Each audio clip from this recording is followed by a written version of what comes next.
Good morning, students. Today we are going to discuss the relation between radius and curvature and focal length. Suppose this is your concave mirror, this is your principal axis, and this point is your focus point. So if this point is focus point, then this length from your focus point to your pole, this point is your pole. What is pole? Pole is the midpoint of this mirror, is called pole.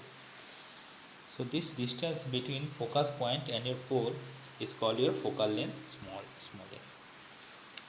And suppose this point here center of the curvature. So if this point is your center of the curvature, then this distance from C to P. So this distance is your radius of curvature R. Now suppose your incident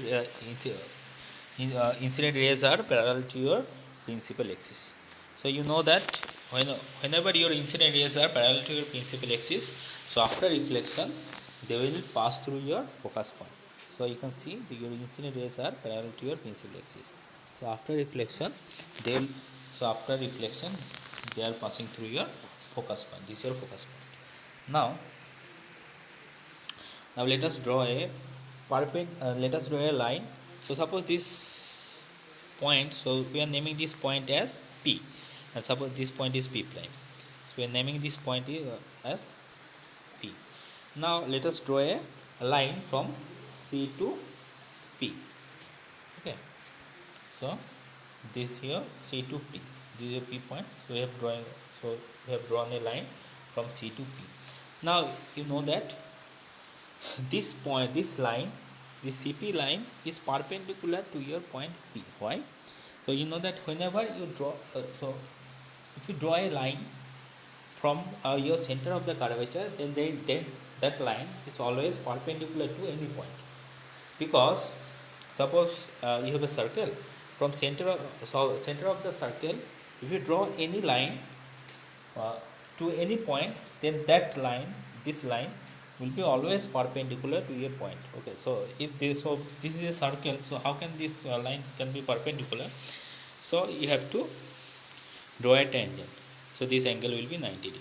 Okay, so you have to draw a tangent. This line is perpendicular to point P, because this angle is 90 degree and this angle is also 90 degree. Okay, now that means this CP line is your normal line. The CP line is perpendicular to your point P, means this CP line, this line is your normal line. Now if your incident, so this angle will be your incident angle. So because the angle between incident rays and your normal line is called incident angle. So this angle will be your incident angle. Now if your incident angle is theta, then your reflected angle will be also theta, according to your laws of reflection. Now again look at this Z. Okay. Now if this Z, one minute, so this Z, suppose this point is P. Okay, this is P point, this C point, and this is P prime, this P prime. So this angle is theta. So if this angle is theta, so this angle will be also theta, because they are vertically opposite angles. So if this angle is theta, so this angle will be also theta. Correct? Again, you have to look at this Z. Okay. These two lines are parallel. This line and this line. These two lines are parallel. And look, so this is your P point, this C point, and this P prime. This angle is how much? This angle is 2 theta. Theta plus theta is 2 theta. So again, these two angles are vertically opposite angles. So if this angle is 2 theta, so this angle will be also 2 theta, because they are vertically opposite angles. So this is your 2 theta angle, this is your theta angle. Now let us draw a line. Let us draw a perpendicular line from your point P. This is P prime. So this is your perpendicular line. Now we are naming this point, this suppose this point is Q. Now this QP distance, this distance is so small that you can neglect this QP distance. Actually in reality this QP distance is very small, so you can easily neglect this line. So initially our focal length was from F to P. Initially our focal length was from F to P, but since this QP distance is very small, so we will neglect this QP distance. So now we will say that this FQ distance is our focal length F. This distance FQ length is our focal length. Now similarly, initially this CP prime distance was our radius of curvature R. This length was, but since QP distance is very small, now we will say that now CQ line is our radius of curvature. Okay, the length of CQ is equals to radius of curvature. Okay, now from this triangle PPCQ, this triangle, from this triangle CPQ, from this triangle this angle is theta.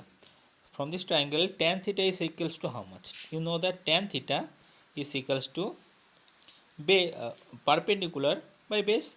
Perpendicular. Okay, so tan theta is equals to perpendicular. What is the value of perpendicular? Perpendicular is PQ. This is P, this is P, this is Q. So PQ, this length. And base is CQ, this length. Correct?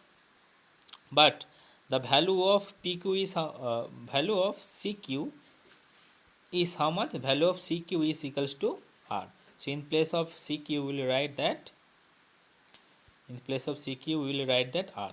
So ultimately you can write that tan theta is equals to PQ by CQ, and plus CQ we write R. Now if your theta is very small, so if theta is very small, so in place of tan theta you can write theta, if your theta angle is very small. So in place of theta we are writing, in place of tan theta we are writing theta. So ultimately your equation is becomes theta is equals to PQ by R. So this is your equation number. Now from the triangle FPQ, this triangle FPQ, again tan theta is equals to how much? From this triangle you can write that tan theta is equals to, again perpendicular by base, perpendicular is PQ and base is FQ. Okay, but the value of FQ is small f. So in place of FQ you can write that small f. Okay, now again if theta is very small, so in place of theta you can write only theta. Okay, so I have explained, so not theta, the angle is 2 theta, so tan 2 theta. So tan 2 theta is equals to PQ by f, small f. Okay, tan 2 not theta, because this angle is 2 theta. So if angle is very small, theta angle is very small, so in place of tan theta 2 theta you can write only 2 theta. So ultimately your equation is 2 theta is equals to PQ by f. So tan theta 2 theta is equals to PQ by f. So 2 theta is equals to PQ by f. Now what you have to do? You have to put the value of theta in equation number 2. So what is the value of theta? Theta is PQ by R. So in equation number 2, if you write the value of theta, so 2 into what is the value of theta? PQ by R is equals to PQ by F. So PQ will cut. So that means 2 by R, PQ will cut. So that means 2 by R is equals to 1 by F. So if you multiply, so you will get R equals to 2F. So this is the relation between your radius of curvature and center focal length. Okay, so radius of curvature is the twice of your focal length, or focal length is the half of the radius of the curvature. Okay, so thank you for today.